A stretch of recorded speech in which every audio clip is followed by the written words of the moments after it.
The aim of this video is to answer the following question. Item 2. The third term of a geometric sequence is 10. I'm going to stop there and first write that down. So I know already that term 3 is equal to 10, and I know it's geometric, and the nth term of a geometric is ar to the n minus 1. Therefore, putting in the n equal to 3, I will get 10 equal ar 3 minus 1, which gives me 10 equal ar squared. Rest of the question. The fifth term of the same sequence is 22.5. That means that term 5 is 22.5, making n equal to 5. Gives me 22.5 is ar to the 5 take 1, which means ar to the power 4 needs to be 22.5. Call this equation 1 and this equation 2. To solve this, I can do it through division. If I go equation 2 divide by equation 1, I get ar4 divided by ar squared is equal to 22.5 divided by 10.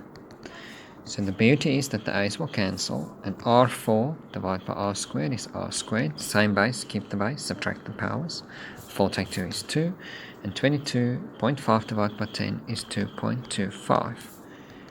Next step, if I want r, I need to backtrack the square, and the opposite of square is plus or minus the square root of 2.25. So there are two options, and that square root is 1.5. So either r is positive 1.5 or it's negative 1.5. I still need to find the a value, so I will substitute r equal plus or minus 1.5 into equation 1. So it's 10 equal a I don't know, but r is plus or minus 1.5. But when I square that, I do get 2.25. So it's a times 2.25 divided by 2.25. So 10 divided by 2.25 in simplest fraction form is 40/9. Now I want term 12. So when I want term 12, it is ar to the 12 minus 1, which is 11. A is definitely 40/9. R could be plus or minus 1.5. This is to the power 11. On your calculator, if I go a plus to the 11, it's positive, but negative to the 11, it is negative. So I actually have plus or minus. The minus is still there.